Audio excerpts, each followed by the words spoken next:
자, 오늘 이 시간 우리에게 주시는 하나님의 말씀은, 파워포인트 안 만들었어요. 본문 말씀은, 출애굽기 10장 말씀입니다. 출애굽기 성경을 찾으시기 바랍니다.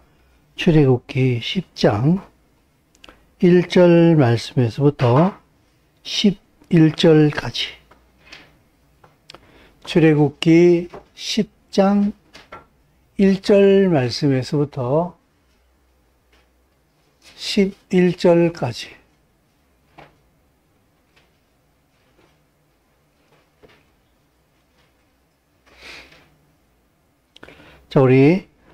제가 1절을 읽을 테니까 여러분들은 2절을 읽으시고 이런 식으로 서로 교독하도록 하겠습니다. 제가 먼저 1절 읽겠습니다. 여호와께서 모세에게 이르시되 바로에게로 들어가라. 내가 그의 마음과 그의 신하들의 마음을 완강하게 함은 나의 표징을 그들 중에 보이기 위함이며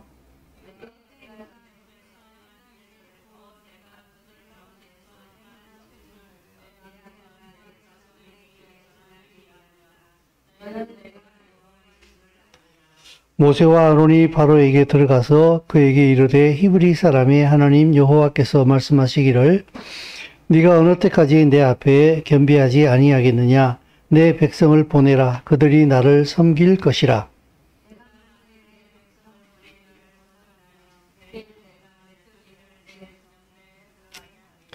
메뚜기가 지면을 덮어서 사람이 땅을 볼 수 없을 것이라.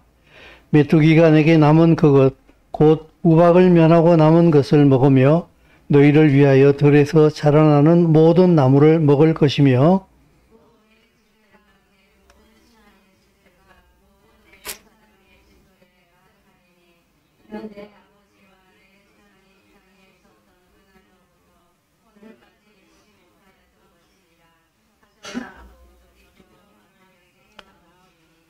바로의 신하들이 그에게 말하되 어느 때까지 이 사람들이 우리의 함정이 되리이까?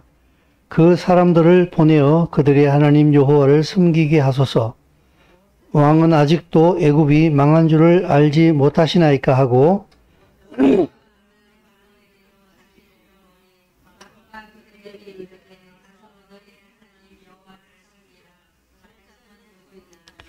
모세가 이르되 우리가 여호와 앞에 절기를 지킬 것인즉 우리가 남녀노소와 양과 소를 데리고 가겠나이다.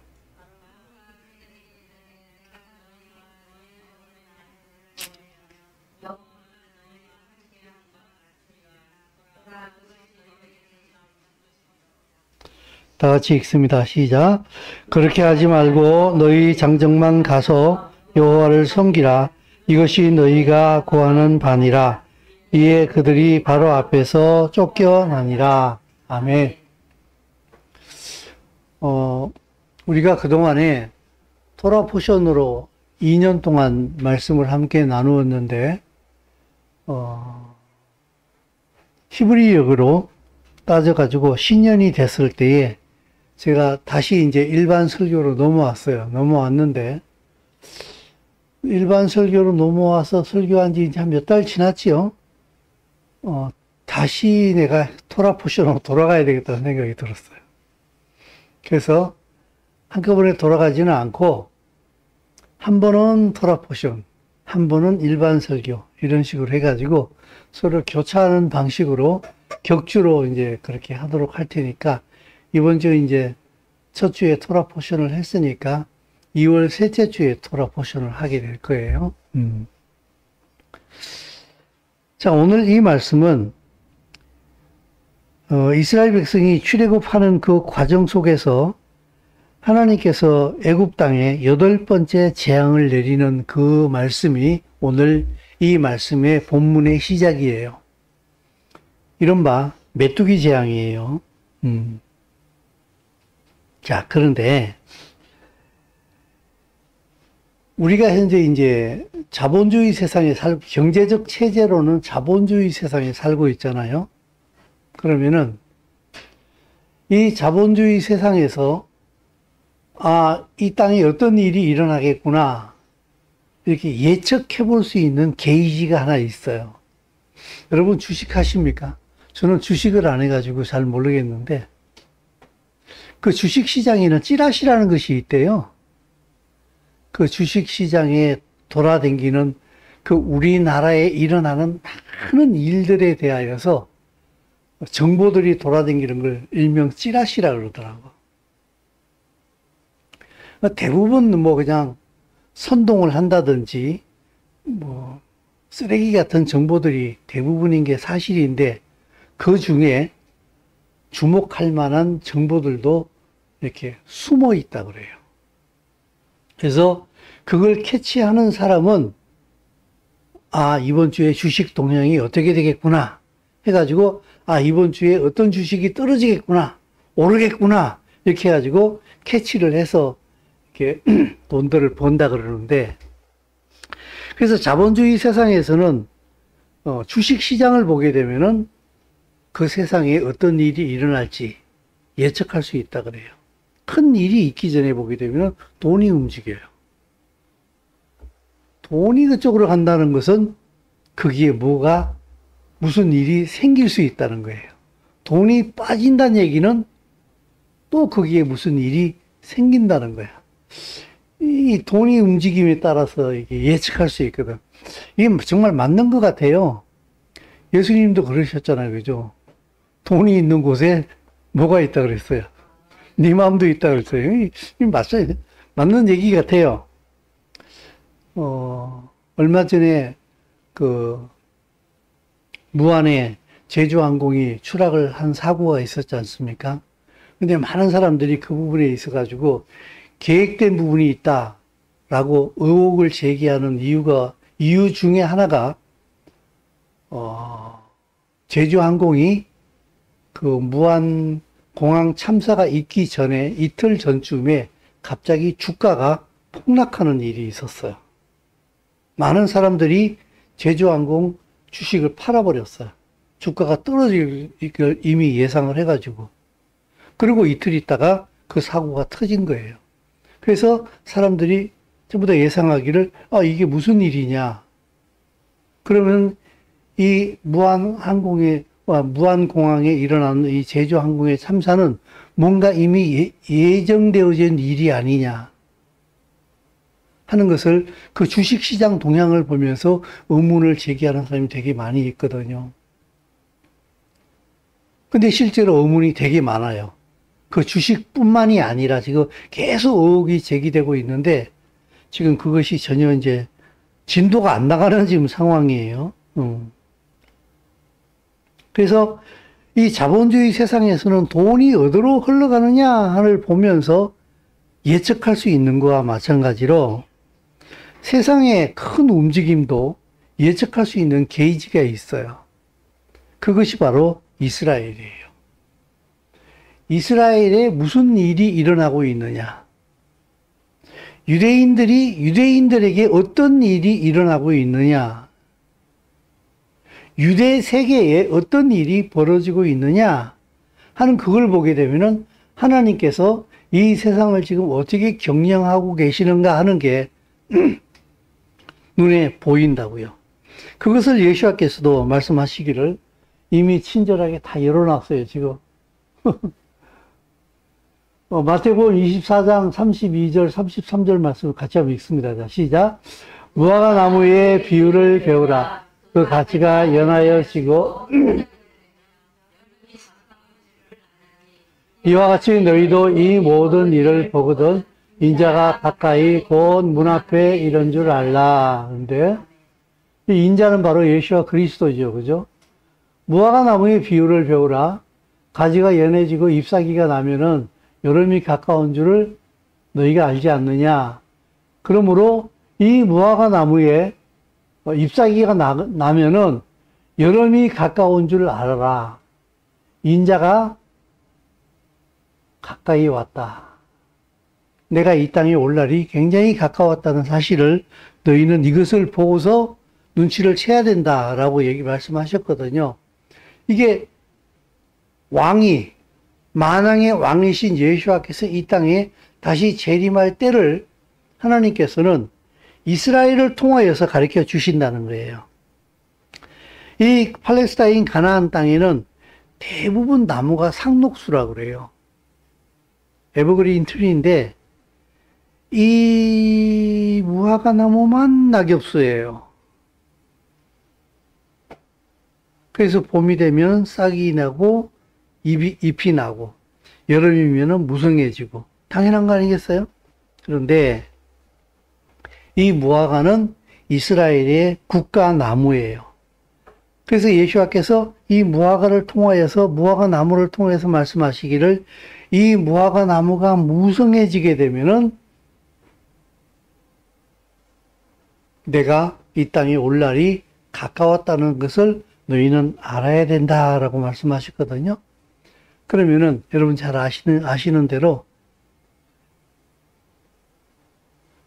무화과 나무로 상징되어지는 이스라엘이 무화과처럼 잎이 나고 가지가 성장하고 나무가 무성해지게 되면은 다시 말해서 이스라엘이 나라로 형성되어지는 것을 보기 시작하거든 내가 문 앞에 온 줄로 알아라 이 말씀을 하시는 거예요. 그래서 여러분들에게 여러 번 설명한 것처럼 이스라엘은 AD 70년에 멸망했어요. 그리고 1948년도 5월 14일에 공식적으로 나라가 수립이 됐어요. 정확하게 말하게 되면은 1878년 만에 없어졌던 나라가 생긴 거예요. 무화과 나무가 잎이 자라고 가지가 성장을 하는 거예요. 주식시장을 보게 되면은 이 나라에 무슨 일이 일어날 수 있는 가능성이 있는지를 예측할 수 있는 것과 마찬가지로 이스라엘을 보게 되면은 전 세계가 어떻게 움직일 것인지를 갖다가 미리 예측할 수 있다는 것을 말씀하시는 거예요. 그래서 24절 말씀, 24장 33절 말씀을 여기 다시 한 번 더 뽑아놨어요. 제가 다시 한번 읽어보겠습니다. 시작. 이와 같이 너희도 이 모든 일을 보거든 인자가 가까이 곧 문 앞에 이른 줄 알아라. 예. 이스라엘이 무화과처럼 무성하게 성장하기 시작하거들랑 인자가 이제 이 땅에 올 날이 가까웠다는 것을 너희는 알아라 그랬는데 여러분 1948년도에 이스라엘이 수립됐어요. 우리나라와 같은 해에 수립이 됐어요. 그죠? 이스라엘은 1948년 5월 14일에 나라가 세워지게 되고 우리나라는 1948년 8월 15일에 3개월 차이예요. 대한민국이 정부가 수립이 됐어요. 그리고 지금 정확하게 계산을 안 해봤는데 우리나라가 만들어진 지 수립된 지 73년인가요? 한번 계산 빠르신 분 한번 해보세요. 48년, 52년, 62년, 72년, 거의 80년 다 돼가는 것 같은데 보니까 6.25 전쟁이 터진 지 73년인가?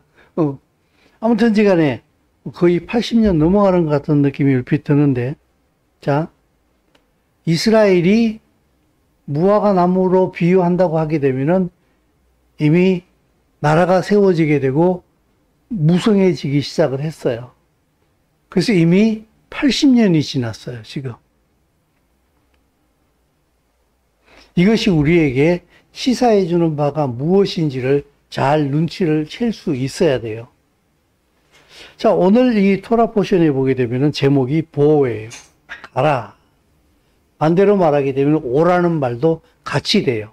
영어로 come 그러면은 오라는 말도 되고 가라는 말도 동시에 같이 생립이 되는 것처럼 오늘 이 본문 말씀으로 읽은 것은 8번째 메뚜기 재앙이 애굽에 내리는 그 때였어요.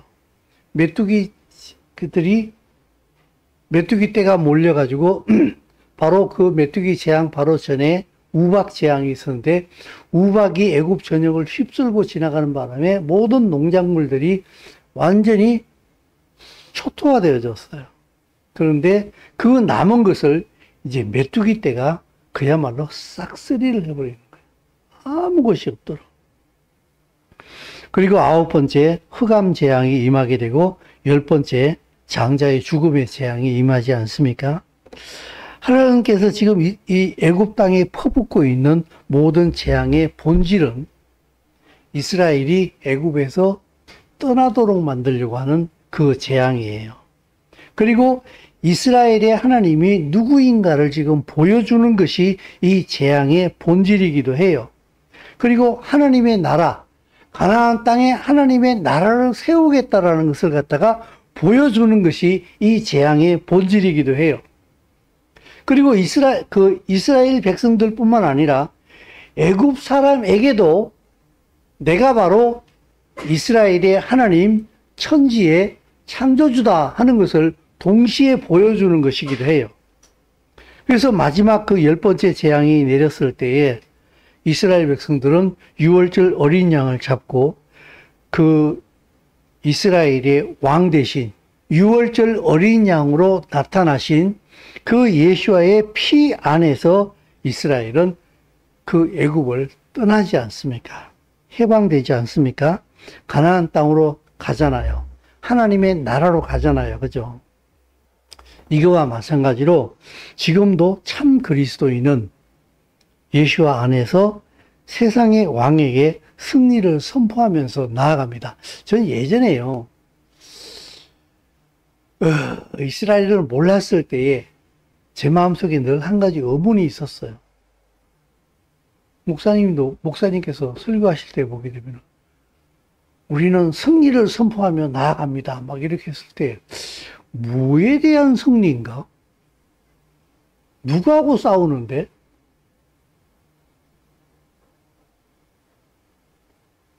무슨 승리를 얘기하는 거지? 그게 저한테는 늘 의문이었어요. 그래서 제 나름대로 해답을 찾은 것은 세상 속에서 내가 진리를 가지고 있는 그리스도인으로서 세상이 나에게 요구하고 있는 여러 가지 불법적인 그런 것들을 갖다가 내가 그것을 수용하지 않고 진리로 살아내는 것에 대한 승리다. 저는 그렇게 그것을 내 나름대로 생각을 가지고 있었어요. 지금 생각해도 그건 틀리지는 않았어요. 틀리지는 않았는데 굉장히 지엽적이고 개인적인 문제였어요. 그건. 우리는 더 큰 승리를 가지고 있는 거예요. 그것이 무엇인가 하게 되면은 하나님의 나라가 이 땅에 이루어질 뿐만 아니라 그 하나님의 나라가 정치, 경제, 문화, 교육 하는 모든 분야에 있어 가지고 하나님의 승리가, 하나님의 나라가 이 땅에 이루어질 수 있는 모든 요건들이 예수 그리스도를 통하여서 이미 이루어졌기 때문에 그 승리를 매 순간 누리면서 그 승리 안에 나아간다라고 하는 바로 그런 말씀이에요. 자, 우리 다른 말씀 한 군데 더 찾아보도록 하겠습니다. 자, 넘어갑시다. 자, 창세기 3장 14, 15절 말씀인데 같이 읽습니다. 자, 시작. 여호와 하나님이 뱀에게 이르시되 내가 이렇게 하였으니 내가 모든 가축과 들의 모든 짐승보다 더욱 저주를 받아 배로 다니고 살아있는 동안 흙을 먹을지니라. 내가 너로 여자와 원수가 되게 하고 내 후손도 여자의 후손과 원수가 되게 하리니 여자의 후손은 내 머리를 상하게 할 것이요 너는 그의 발꿈치를 상하게 할 것이니라. 아멘. 자, 보십시오. 이 창세기 3장은 아담과 하와가 하나님의 말씀을 거역하고 선악과를 따먹은 바로 직후에 되어진 말씀이에요.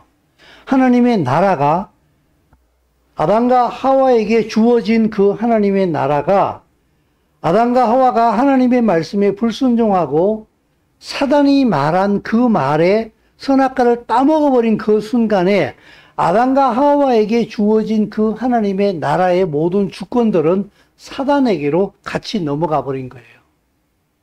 그때 하나님께서 말씀하시는 거예요.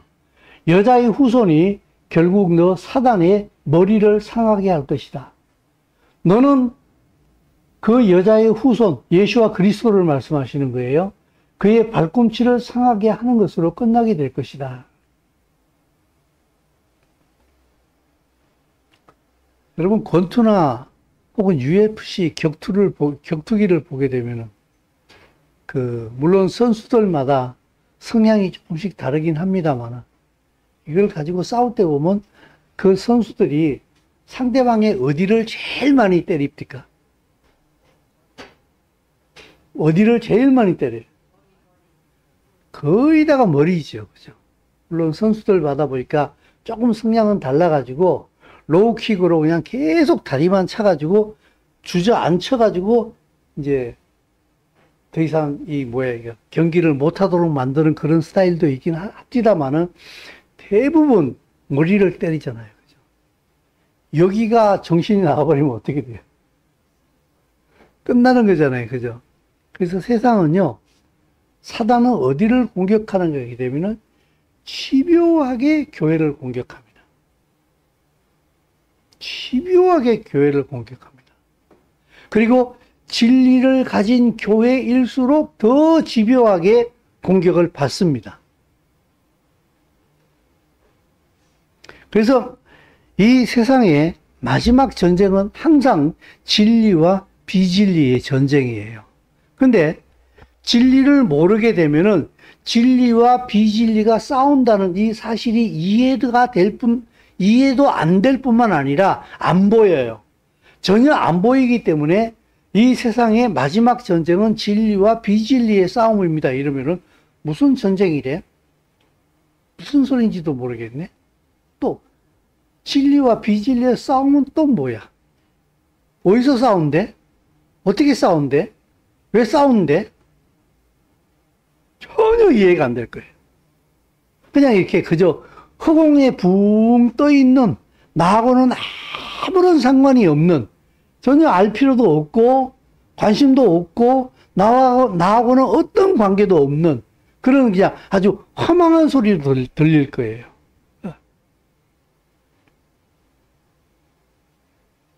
그래서 여러분, 예수아가 왕으로 오실 때가 가까울수록 사실은 하나님의 백성은 점점 더 하나님의 백성다워집니다.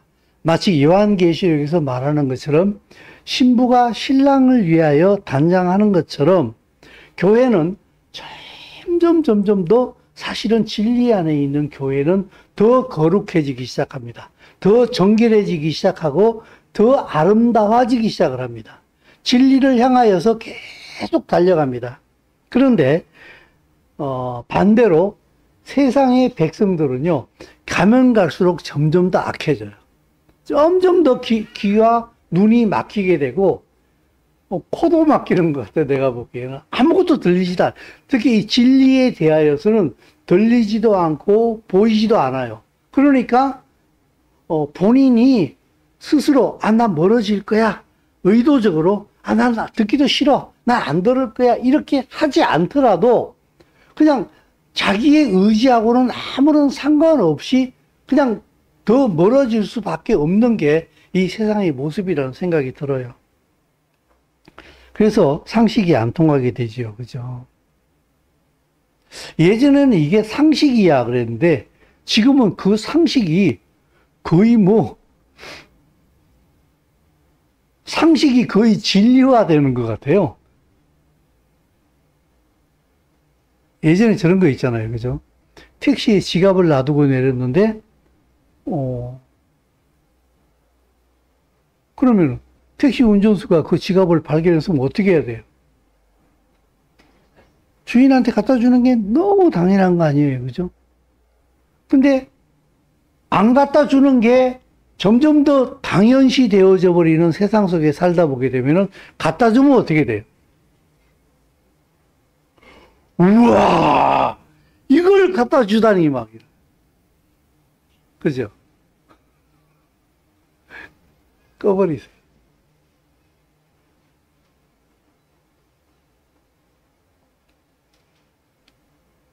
이런 것처럼 말이에요. 그저께인가요? 1월 31일 날 한겨레 신문에 인터넷판이었는데, 거기에 보니까 기사가 하나 났는데 국가보안법 위반 혐의로 우리 민노총 전 현직 간부 2명이 기소됐어요. 검찰에 기소가 됐는데 이게 불구속 기소됐어요. 그 간첩죄로 잡혔는데 구속을 안 시켜.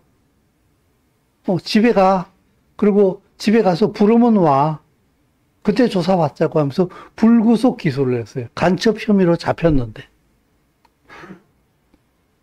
그 혐의는 북한으로부터 지령을 받고 간첩 활동을 한 거예요. 중국 가서 만났어요. 그런데 구속을 안 시켜.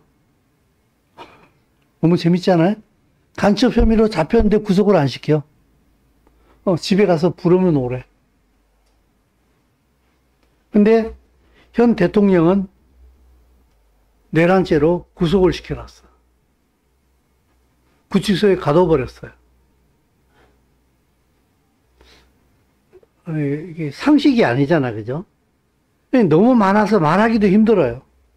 그래서 미국의 일론 머스크가 이런 말을 했어요. 재미난 말을 했어요. 나는 원래 좌파였어.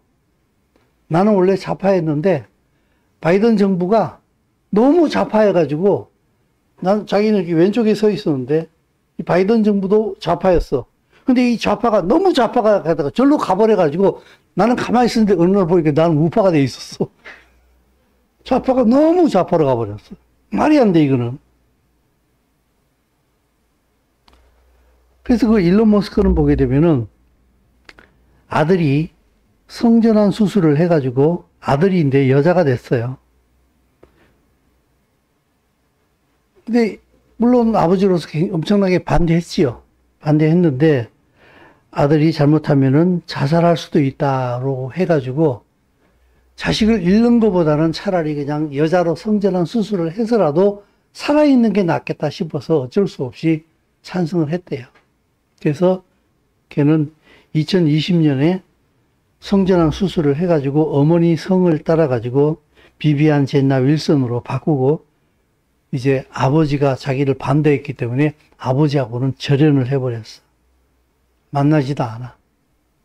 그래서 일론 머스크가 뭐라 그랬는가 하게 되면은 좌파 바이러스가 내 아들을 죽였다. 여러분, 세상은요, 지금요, 극단으로 치달아요, 이렇게. 일론 머스크는 그리스도인도 아니에요, 이 사람은요. 그냥 일반인이에요. 일반인인데, 그 자기 아들의 그 성전환 수술 때문에, 이 좌파의 민 모습을 한 면을 본 거예요, 이 사람은. 그래서 여러분, 진리에 서게 되면은 많이 보여요. 많이 보이고, 그리고 세상이 선명하게 보여요. 그리고 멀리 보여요. 보이면 말을 하잖아요, 그죠? 여러분, 그 군사 장비 중에 레이더가 있잖아. 레이더가 지금 제일 성능이 좋은 게 에이사 레이더라고 우리나라가 그걸 개발을 했잖아요. 물론 에이사 레이더 우리나라가 개발한 건 아니에요.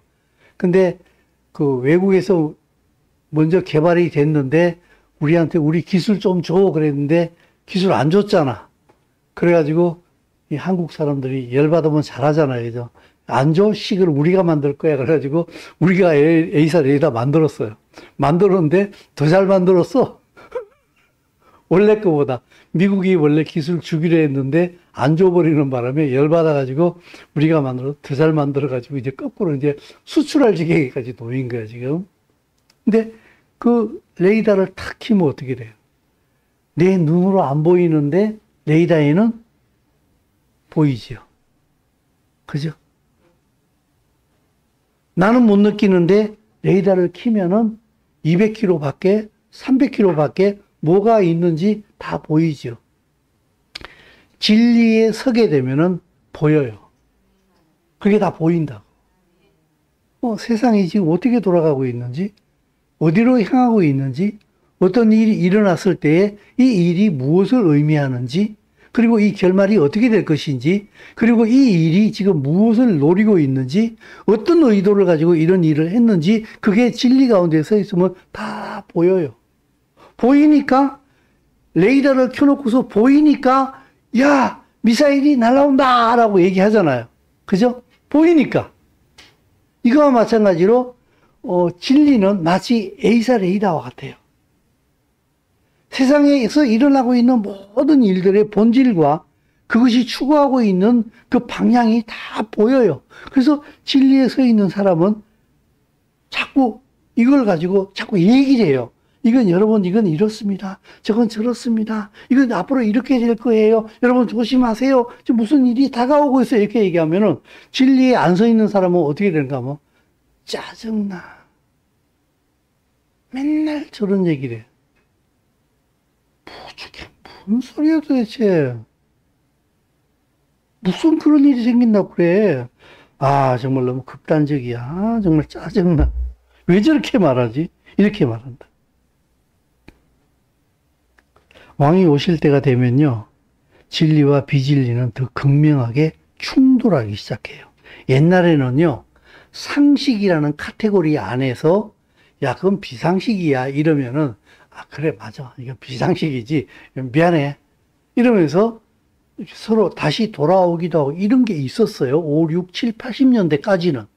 근데 90년대 들어서면서부터 서서히 이게 극단적으로 치닫기 시작을 하면서 2000년대 넘어오면서 그게 선명하게 드러나기 시작하면서 이 가면 갈수록 이제 이게 양쪽으로 마치 이 뭐예요? 홍해가 갈라지듯이 갈라지기 시작을 하고 있어요.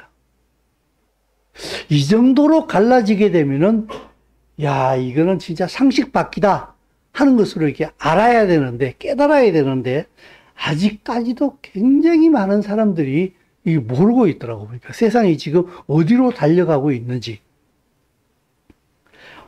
예수와 그리스도 만왕의 왕이 오실 때가 되면요, 진리와 비진리는 더 극명하게 갈려지게 되고, 충돌하게 되고, 그리고 모든 게 더 극단적이 되어져요.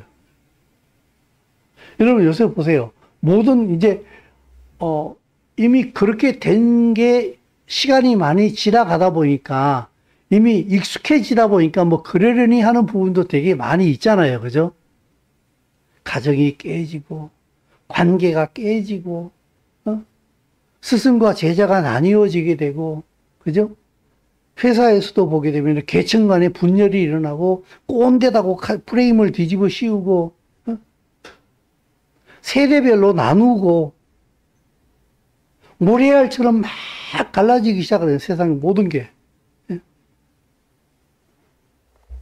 이게 극단적이 되는 그 부분이거든요. 아까 말씀드린 것처럼 진리를 모르게 되면은 말을 하면은 저렇게까지 말을 해야 되나? 진리를 알게 되면은, 야, 저게 왜 저래? 그렇게까지 해야 돼? 이렇게 말하게 돼요. 여러분.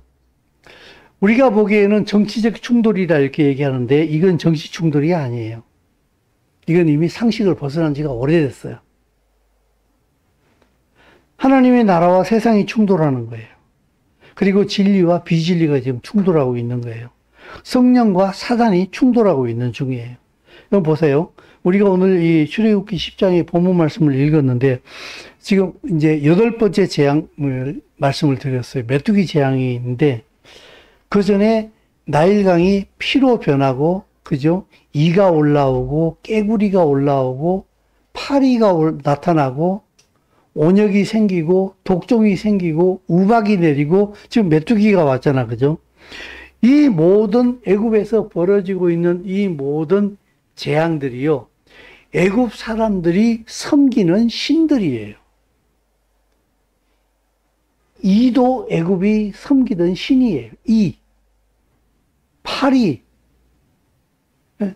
우박도 우박 신이 있어요. 메뚜기 신이 있고. 그들이 섬기던 신이었다고요. 근데 보십시오. 그 섬기던 신들이 어떻게 하고 있습니까? 애굽이 깨구리를 섬기고 이를 섬기고 파리를 섬기고 메뚜기를 섬기고 우박을 섬겼는데 그것이 어떻게 했어요? 오히려 애굽을 파괴하잖아요. 그죠? 근데 하나님께서는 우박을 그치게 하시고 메뚜기를 몰아내시고 이를 몰아내고 파리를 몰아내고 온역과 독종을 몰아내시잖아요. 그죠? 이것을 보면서 하나님께서는 이스라엘 백성들에게 여호와 하나님이 어떤 분이신가를 보여주신과 동시에 그 이방인인 애굽 사람들에게도 하나님이 어떤 분인가를 동시에 같이 보여주는 거예요. 너희들은 바로를 섬길 게 아니라 메뚜기와 이와 파리와 온육과 독종을 섬길 것이 아니라 바로 섬겨야 할 분은 이스라엘의 왕이신 여호와 하나님을 섬겨야 된다 하는 것을 보여주시는 거예요. 그래서 그 이스라엘 백성들이 애굽에서 마지막에 나올 때 보게 되면은 많은 잡족들이 따라 나왔다 그랬어요. 내가 그 본문 말씀을 계시를 안 했는데, 어디지? 한번 찾아볼까요? 조금 시간이 걸리더라도 제가 한번 찾아볼게요. 애굽에 잡족들이 따라 나왔다 그랬는데, 이스라엘 백성들이 애굽에서 나올 때에 이스라엘 백성들만 나온 게 아니라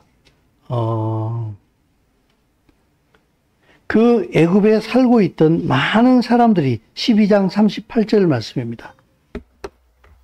출애굽기 12장 38절 말씀.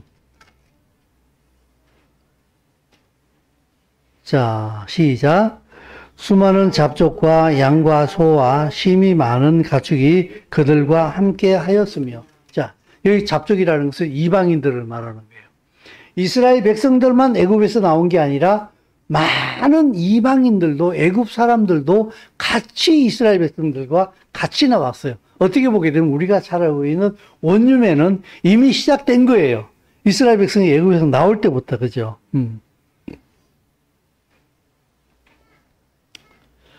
그래서 이 마지막 시대가 되게 되면은 이 극과 극으로 치닫기 시작을 하면서 상식이 무너지고 진리로 사는 사람은 도저히 동의가 불가능한, 나 이 세상에 도저히 살아갈 수가 없어 라는 탄식이 저절로 나올 수밖에 없을 만큼 세상은 극단적으로 치닫기 시작을 할 거예요. 그런데 이 모든 것들이 나의 생계에만 매달려 있게 되면은 그게 안 보인다는 게 큰 문제예요. 아니야, 이걸 이렇게 해도 설명이 될까? 저는 이런 부분을 설명할 때 되게 답답하거든요, 내 마음이. 그래, 생계에만 매달려 있으면은, 매달려 있기 때문에 그걸 안 보인다. 제가 이렇게 얘기하게 되면, 그럼 생계에 안 매달리고, 그러면 좀 더 본질적인 것을 보려고 이렇게 내가 노력하면은 그게 보일까? 여기에 딜레마가 있어요. 안 보여요. 그래도 안 보여요. 그럼 어떻게 하라는 얘기야? 그래서 은혜밖에 없더라고요. 성령으로 거듭나지 않으면은 안 보여요. 성령으로 거듭나지 않으면은 설명해도 몰라요. 그래서 제가 이 딜레마에 빠지는 거예요. 이게 얘기하면서 제가 답답하지 않아야 되는데, 이게 안 보입니다, 여러분. 이렇게 말하면, 안 보여? 그럼 봐야 되겠구나. 큰일 났어. 빨리 봐야지. 눈을 막 이렇게 뜬단 말이에요. 근데, 그래도 안 보여요, 그거는. 어떡한 말이야? 거듭나야 보여요. 이러면. 거듭나게 할 수는 제 영역이 아니잖아요. 그죠? 그래서 예수께서 요한복음을 보게 되면은, 요한복음 3장에 니고데모 만났을 때에, 거듭나지 아니하면은, 뭐가 안 보인다 그랬어요? 하나님의 나라가 안 보인다. 들어갈 수 없다 그랬어요. 그랬더니 이 니고데모가 거듭나지 않았다는 것은 그 질문하는 것을 딱 보면 알아요. 그럼 내가 어떻게 거듭나겠어요? 내가 이 나이에 엄마 뱃속에 다시 들어가리요? 이렇게 얘기하잖아요. 그죠? 그러니까 예수님도 답답해가지고, 야, 너 내 그런 말 아닌 거 몰라? 이렇게 말씀하시잖아요. 그러니까 거듭나지 않은 사람한테는 진리를 말하면 말할수록 헷갈려요, 이거는. 근데 사람은 자기 이해를 통해서만 말을 할 수밖에 없고 자기가 이해가 돼야만이 뭔가 액션이 나올 수 있잖아요. 그죠? 그러니까 그게 이해가 안 되고 그게 안 보이니까 그 사람은 그렇게 행동할 수밖에 없는 거예요. 그러니까 진리를 아는 입장에서는 그건 아니에요. 그건 이런 거예요. 라고 얘기를 해줬는데 분명히 알아들었단 말이야. 알아들었는데 그게 거듭나지 않은 사람한테 얘기했기 때문에 그 말의 본질을 모르는 거예요. 본질을 모르기 때문에 듣기는 들었는데 그것이 그 사람의 삶을 바꿔놓지는 못하는 거예요. 거기에 이렇게 제가 자꾸 디레마에 빠지는 것 같아요. 그걸 보면서 이렇게까지 얘기했는데 모른다는 거야? 아니 이렇게까지 설명을 했는데 모른다는 거야? 아 맞아. 그렇지. 이건 설명으로 되는 게 아니지. 이건 거듭나야만이 보이는 거지. 거듭나야만이 들리는 거지. 이게 지금 점점 더 이렇게 극명하게 갈린다고 지금 이게. 그래서 저는 이제 제가 표현할 수 있는 거는 이렇게밖에 표현이 안 되는 거예요. 생계에 빠지면 안 보입니다. 라고 얘기를 하는데 실상은 생계에 빠져서 안 보이는 게 아니에요. 진리를 모르는 사람은 생계에 빠질 수밖에 없기 때문에 그냥 그렇게 표현하는 거예요. 생계에만 빠져 있기 때문에 안 보이는 게 아니라 거듭나지 않았기 때문에 안 보이는 거예요. 안 들리는 거고.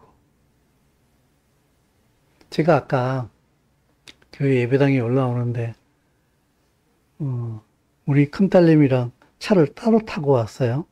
나는 교회 주차장에다 차를 댔고 우리 큰딸내미는 저 밑에다 차를 댄 거야. 제가 차에서 내려가지고 손자를 데리고 오니까 무거운데 내가 데리고 올까 싶어가지고 내가 가방을 들고 저쪽으로 차인대로 내려갔어. 그러니까 우리 손자가 나를 쳐다보는 게 나는 보이더라고. 근데 나를 쳐다봤으면 제가 액션이 있어야 되는데 가만히 있는 거야. 그래서 내가 아직까지 태어난 지 2년밖에 안 돼가지고 시력이 짧으나? 순간적으로 그 생각을 한 거예요. 아직까지 애기이기 때문에 보는 시야가 짧은가? 가지고 내가 자꾸 다가갔어. 막 자꾸 다가가니까, 가까이 다가가니까 비로소 날 봤는가 봐. 막 뛰어오는 거예요. 생후 2년이 되면은 아직까지 시야가 짧은지 안 짧은지 난 그거 모르겠어요. 모르겠는데 제 생각에 세상을 바라보는 시야도 마치 이와 같은 게 아닐까라는 생각이 얼핏 들었어요. 사랑하는 성도 여러분, 이 세상을 보게 되면은 지금 그래요. 먼 나라 이야기 하지 말고 우리나라 얘기 해보자고요.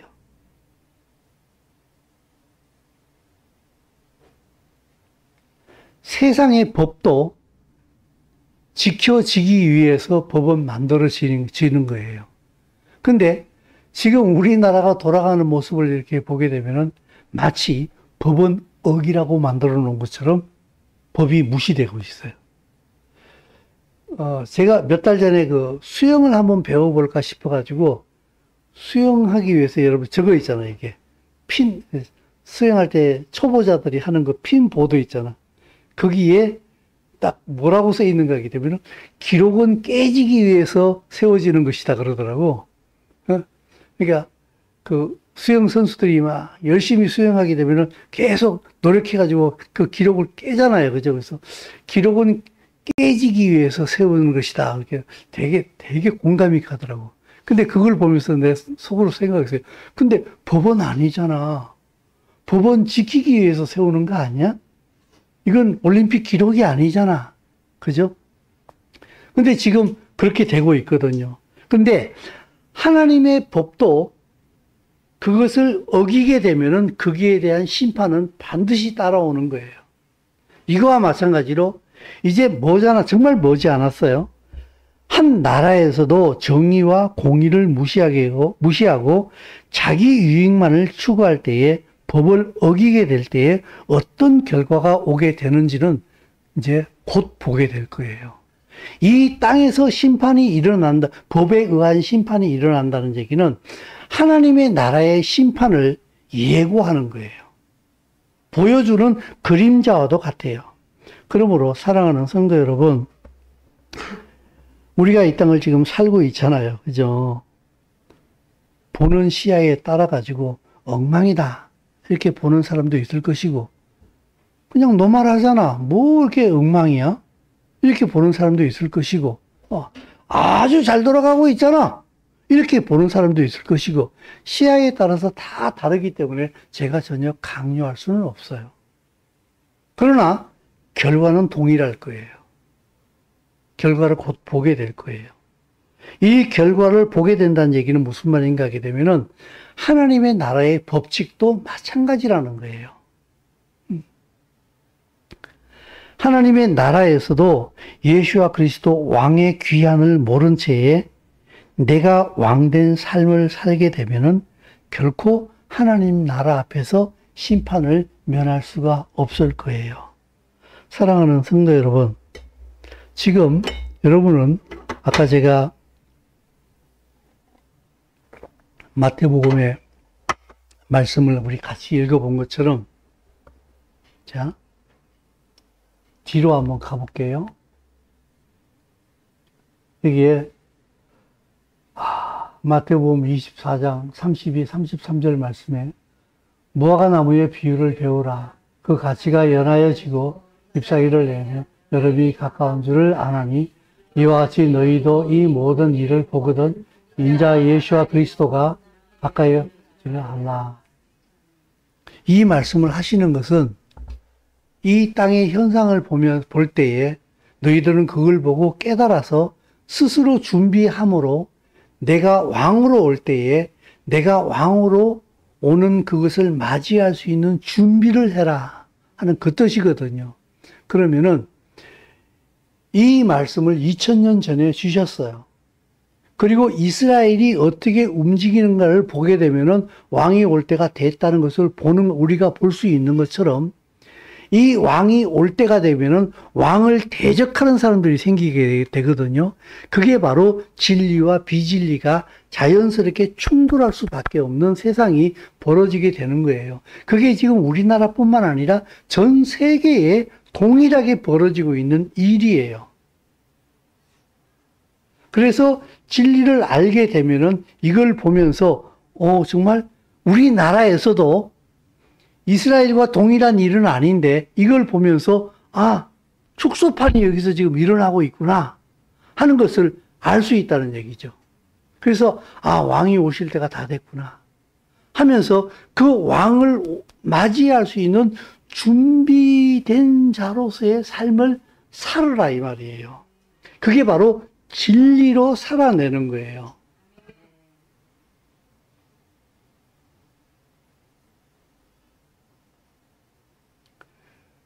그래서 진리를 대적하게 되면은 내가 원치 않아도 나는 재앙 가운데 떨어질 수밖에 없고, 세례 요한이 말하는 것처럼 회개하고 돌아서게 되면은 그게 기회가 되고 복이 된다고요.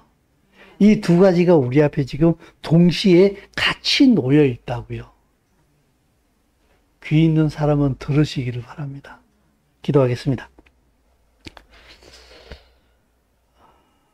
진리에 대하여서 아멘하는 입술을 허락하여 주셨사오니 그것이 입술의 아멘으로 끝나는 것이 아니라